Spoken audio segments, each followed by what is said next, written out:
Welcome to part 10 of Blaster Master 03. Jennifer, we're back. Jason, did you find anything on Stranger that could help us? This Nu-Nasae Herb is capable of neutralizing mutant cells. This plant can do that?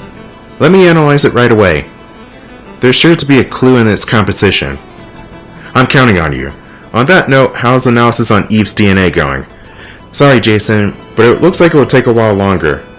Shit, that doesn't sound good at all. However, allow me to shed some light on Eve's location. Kane, the SF has just obtained some conclusive info on her whereabouts. The Forbidden Sector. Wasn't that a movie? 10 years ago, I defeated the infam ruler Goaz and sealed him there. Goaz? That's Sophia's name for the mutant lord I defeated on Earth. I guess he first appeared on Sophia 10 years ago. The bad news is, another signal was detected as well. The mutant core. Mutant core?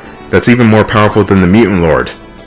Do you think that maybe Eve was abducted by the mutant core? The mutant core must be behind everything that's going on. So in that case, there's no reason to suspect Eve. Oh, there's plenty of reason to suspect Eve. Could you give that sunny disposition of yours a rest? What are you getting at, Leibniz? Who can say? Leibniz is right. I'm afraid you're being a bit too optimistic. This isn't enough to exonerate Eve. Rather, this is all but increased suspicion that Eve is working in tandem with the mutant core. Working with the mutant core? Eve would never do such a thing. We all want to believe that. However, we've been invaded by the infam Dark Star army once already. They caused catastrophic damage and the anger still burns inside those who lost countless loved ones. Their fear of the mutants is much deeper than you'll ever know. Even as things return to normal as years pass, the fear may never fade. Back to the topic at hand. The SF are now planning an assault. However, considering the location, they will proceed with caution. That should give you a chance to get the jump on them. On the other hand, the SF attack order on you has not been lifted. Leibniz is right. This is no time to take it easy. You should also be especially wary of the Metal Attacker pilot. He goes by Kane, and I hear he has no mercy for threats to Sophia. Damn, Kane's being extra spicy today. What's going on? G-SOPHIA SV and I will also never back down from our fight to save Eve, no matter who stands against us. Well now, look at you. And the scene just fades in and out from black. I don't know what that was about. It was a bit of a rush job, but I finished up some new equipment. Counter barrier. We don't have to be afraid of those dimensional distortions anymore. So it neutralizes dimensional distortions. I'm guessing it doesn't just blow them away like the full Excel blast. I converted the composition of the Nu-Nasae Herb into energy and used it to create a barrier that surrounds your MA. The end result is that you can now enter the dimensional distortions. While I'm sure it will come in handy, this is what you're really after. The Elemental Blaster, Jason's ultimate weapon, uses life energy and heart to fire. It uses the same energy as the counter barrier, but in this case, it builds up energy and fires it. This one is more similar to the Excel Blast you mentioned. Then, won't it just eradicate whatever it hits? It will eradicate mutant cells, without a doubt.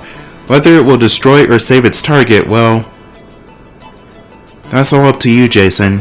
Your heart will decide the outcome. My heart? Back in Area Omega, Eve used Andrea's Excel Blast on the Cradle of Calamity, the mutant cocoon. She obtained the power to purify the mutant cells back there too, and imbued that power into the blast. She said it was like pouring her heart into the blast. Those feelings defeated the cocoon and saved me from petrification. Now it's my turn to do the same for Eve, and in equally as anime fashion, I hope.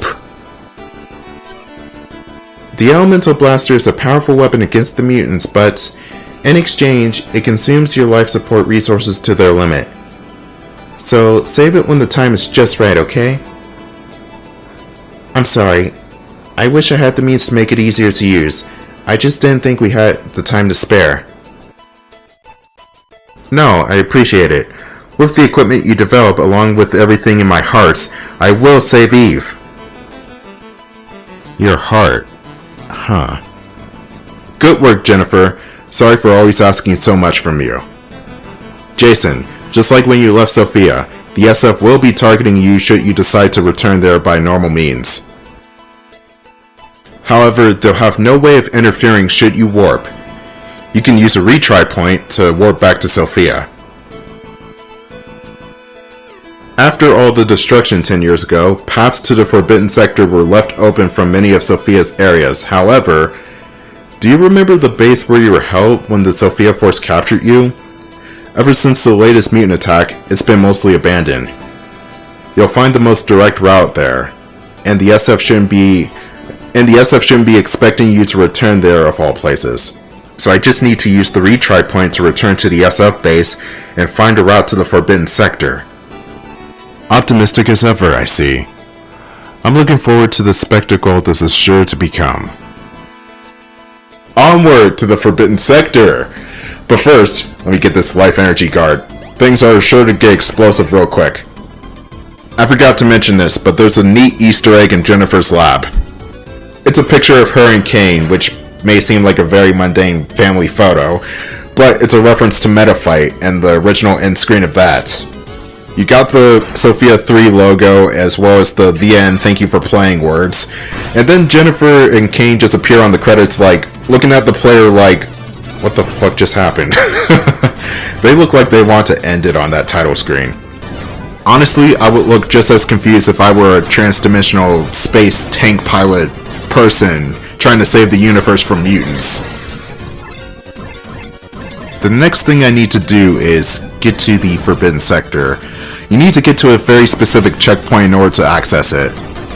And it's where you're going to have to go in and out of dimensions and make sure you bring the tank with you, otherwise you're going to get stuck. And oh god, it's Bloodlines again. Whoa! Everything suddenly flipped upside down. I see. The gravity in this area's subspace is reversed. So, not that I care, but your voice is pretty messed up. Looks like your voice output on your helmet is about to crap out. Testing, you're right, it's pretty bad. Unfortunately, I have no time to fix it. Please just deal with it for now. Oh geez, Jason just cold-shouldered Leibniz real hard there. Yes, I know my voice output is bad, but you're just gonna have to deal with it because I'm the main character. Something tells me that Jason would be a really bad YouTuber. Hey guys, welcome to the Blasting Tanks channel. My name is Jason. Wait, can you hear me? What's wrong with my voice output? Oh, yeah, the microphone's bad. Sorry, I can't fix it. It would sound like that. But no, that's actually story important. Something in Jason himself is changing. It's not so much the voice output in his helmet.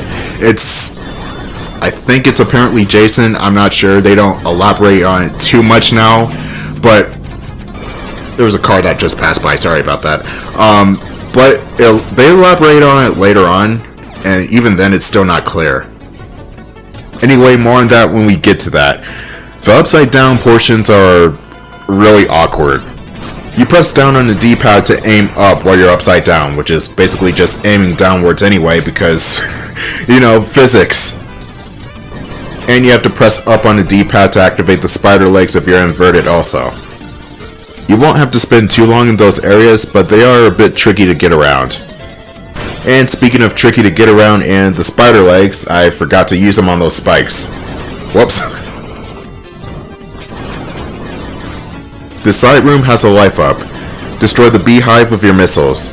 You can also destroy the beehive with your anti-SF ammo or your rain cluster. The bee enemies generally swoop towards the tank when you get close to them. Use the homing laser in order to counter that. Sweet, got the life up. Now let's go back through those treacherous spikes. Which is a good thing they don't kill you in one hit.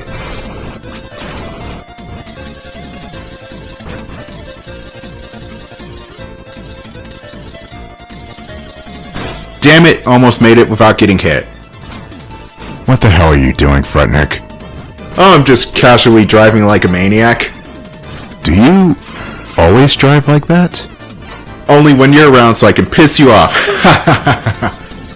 Or maybe me, the player, just sucks. Anyway, let me get out of this spot. There's more of this area to explore, including the very first spot where the game started. There are more secrets back there. But first, more upside down shit. Gotta love it. I can't even tell what's going on in the background. There's a nebula, asteroids, stars. There's a lot of detail put into these graphics. This game would probably not even run on the Sega Genesis or the Super Nintendo, let alone the NES, if this game were to be released on any of those consoles. Well, if they were to be released on any of those consoles, then the Sega Genesis version would just be a colorless mess because it will have to lose a whole bunch of colors. And the Super Nintendo version would be a slowdown written mess because it can't run anything super quick. And if this game were to be released on the Nintendo, then good luck. It had a good run, but unfortunately the NES, it wasn't built for this at all. And yes, you got your high-end games for those consoles like Gunstar Heroes, Alien Soldier, Tetrastar, Chrono Trigger, Dracula never mind Dracula X, Castlevania 4. That's a good game. All Dracula X ends up accomplishing is that it looks pretty, that's about it. The gameplay is less than superb. Oh wait, I'm forgetting about Star Fox. How can I forget about Star Fox? That game is super way ahead of its time too. My point is that it seems like every console had those one or two games that pushed the system to limits only dreamt of at the time. And this game would be one of those. Just give it a whole bunch of FX chips and sound chips and Dorito chips, and there you go. Blaster Master 03 on the NES. It may burn your NES to a crisp, but it plays well, I guess. Maybe. Okay, so what I did back there was, that was the beginning of the game, basically. I was at the area where I started. So you have to have Aqua Shift in order to get past that wall, because there's a wall behind you when you first start. You go through that wall and you're greeted with more subspace area, with more of those dimensional distortions, and the counter barrier. I didn't even explain this, but the counter barrier actually protects you from those dimensional distortions. Goodbye one-hit kills, you will not be missed. And it also turns a later boss into a bitch, but we'll be seeing that in the next part. Woohoo! I just love swimming in this shit for some reason, I don't know why. And it's also kind of a take that to Leibniz's line earlier about you jumping into this stuff, even though you don't have the counter barrier and he kind of wishing you died. Well, look at me. I'm jumping in this stuff freely and I'm not dead yet. What now, asswipe? I like Leibniz though. He's the dick, but he's just the right type of dick. You can tolerate him enough, but you still kind of want to kill him. I don't know what I'm saying anymore, but I'm just gonna roll with it. Alright, dungeon that we haven't explored yet. Let's check this place out. By going through the super dimensional space. You know, I still need these to get the true ending. Another way the game will clue you in as to whether or not you've gotten the best ending or not, or en route to getting the best ending, is in the sub-menu screen. In the top corner of the screen will be a ring, like I mentioned in part 3 or 4 I believe. I think it was part 3. If you enter subspace enough times, that ring will split into 2 rings. Now, what's the meaning behind this invisible ring, you might ask? It's quite obvious. It shouldn't take a rocket scientist to figure it out. Even though the ending itself is kind of confusing, the part before the ending is obvious. Even though the developers of the game made the requirements for the true ending obtuse. Almost purposefully, you have to do this, and then this, and then this, and then at the very last second do this, otherwise you get the bad ending. And I don't know if I like it like that, but it's different from the other 2 games, at least.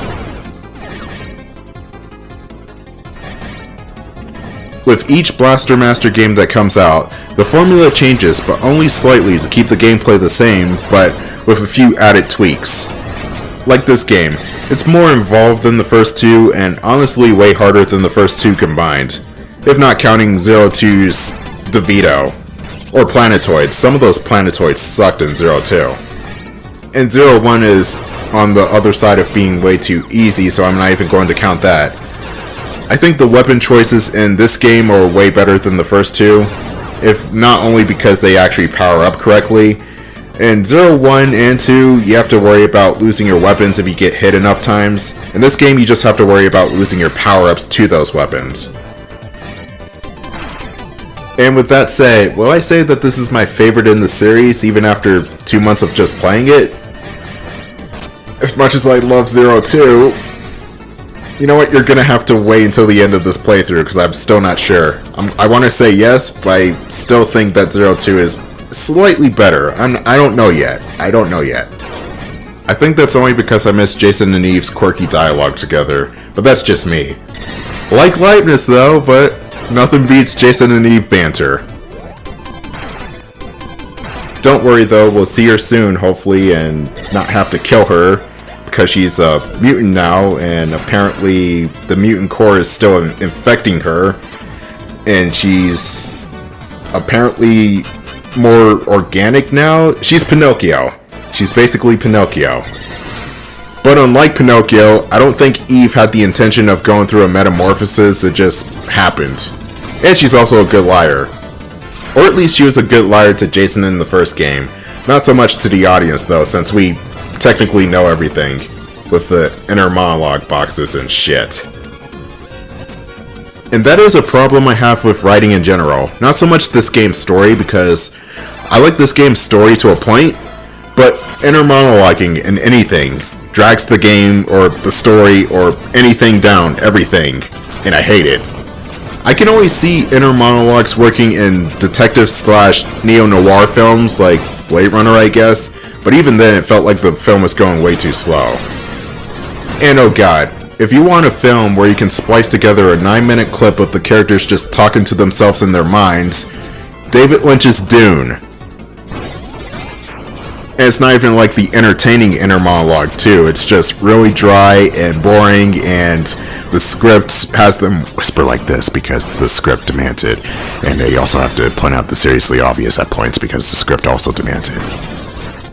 I do have high hopes for the new Dune movie because I like the original despite all the problems, but if they start with the inner monologuing in that one, then I'm walking out because I can't deal with that shit. Anyway, getting back on subject, I'm trying to find my way around this place, but as you can tell with this footage, I'm kind of disoriented because I hate underground. Why did I say underground? I meant upside down. I hate upside down shit. And I also hate underground shit too, but I don't think that matters.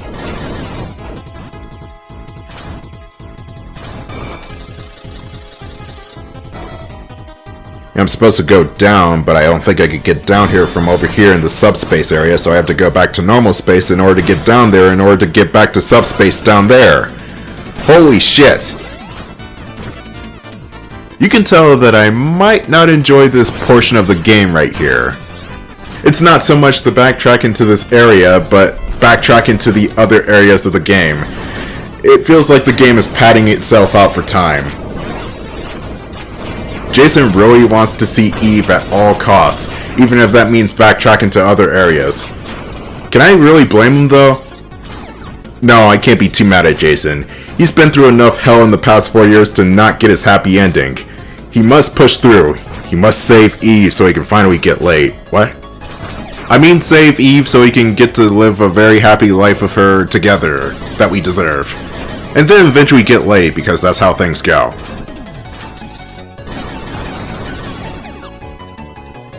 And the funny / tragic thing about it, well, probably bittersweet, is that in between 01 and 02, it was implied that Jason and Eve had this life together.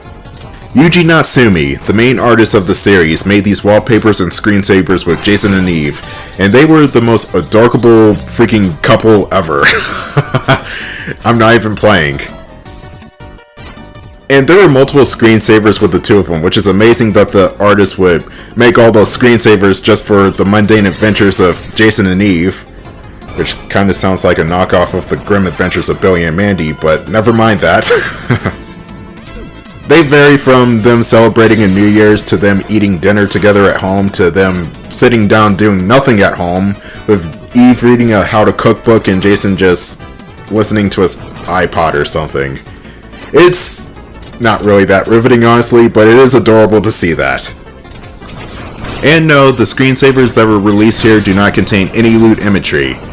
The American Inti Create studio and website made damn sure that was not seen by anybody here. And it's probably for the best too. Because I can tell you right now, if some of those images of Eve and Jennifer were to be released here, people would freak the fuck out.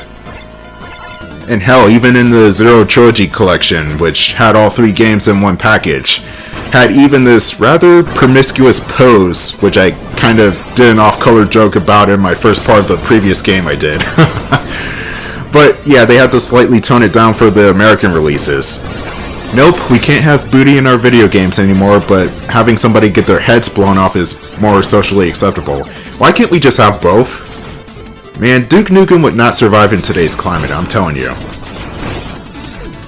But never mind that, because I don't like talking about that kind of stuff. Those worm enemies have a new stipulation to them. They'll latch onto the tank and attempt to explode, which will take 2 bars of health away from you, so you have to jump out of the tank and blow them up that way. And the bee enemies that shoot their stingers at you make a dreaded return, and they're just as annoying here, if not more annoying, because they zoom about the place. I can't even shoot this dude. Die! And here we are, we're on the right path because there's water. Oh god, anti-gravity and there's water? What are you doing to me, 03? It's not that bad though, you just have to watch out for the spikes that are all over the water. They don't kill you in one hit, but still take a lot of damage. There's the wormhole we need in order to get back to the other side. And of course my blue SP will run out at a time like this where I need to get to higher ground in order to progress. And I can't stomp down from too high of a height because I'm not high enough. Or low enough since I'm upside down. Man, what is going on with the gravity? Something tells me that if I played Gravity Rush the video game, I would probably hate it. I don't know though, I never played Gravity Rush. It's probably fun. This area is where the checkpoint I need should be. This is the only real way to the Forbidden Sector. From there it's a huge trek. It's one of the biggest areas of the game, if not the entire franchise. It's just got so many twists and turns and side roads that you can get lost in. And not to mention that there's the boss rush coming up, as well as you going back to the other areas of the game just to get to those bosses. But the payoff at the end of the Forbidden Sector is worth it. So all we need to do is just get to the Forbidden Sector, find Eve, and then finally kick Leibniz out of the tank. Because he's eating up all the goddamn food. How does Leibniz even eat with that helmet on? I still don't know. What does he even look like underneath that thing? I wonder. You know what? I'm going to take a guess. He's charred up and brutalized like Darth Vader. That's my best assumption. That's what I think anyway. It's not like I played the game before and I already know what Leibniz looks like. And I'm just bullshitting you, but we're gonna have to wait and see if I am lying. So this is the Forbidden Sector. Security here is pretty tight. Welcome to the quote-unquote last level of the game. A transmission, it might be Jack Skeleton. No, it's Eve. Listen, I'm glad to hear voice again. I knew it. Eve, where are you? Are you safe? I'm the answer. Answer? What do you mean? I swear I'll did. Until then, you survive. Eve! Eve! No, we lost the signal. What is she trying to do? This doesn't feel right. The answer, she says. She might be up to something you're not gonna like. Even so, I'm sure of it now. Eve is close and I'm gonna save her no matter what. Ribbit, ribbit. Wow, you just keep on struggling. I'll be here. Watch until the end. This is coming down to the wire. Will Jason save Eve? Find out next time in Blaster Master 03. This area is huge. It's gonna take a couple of parts.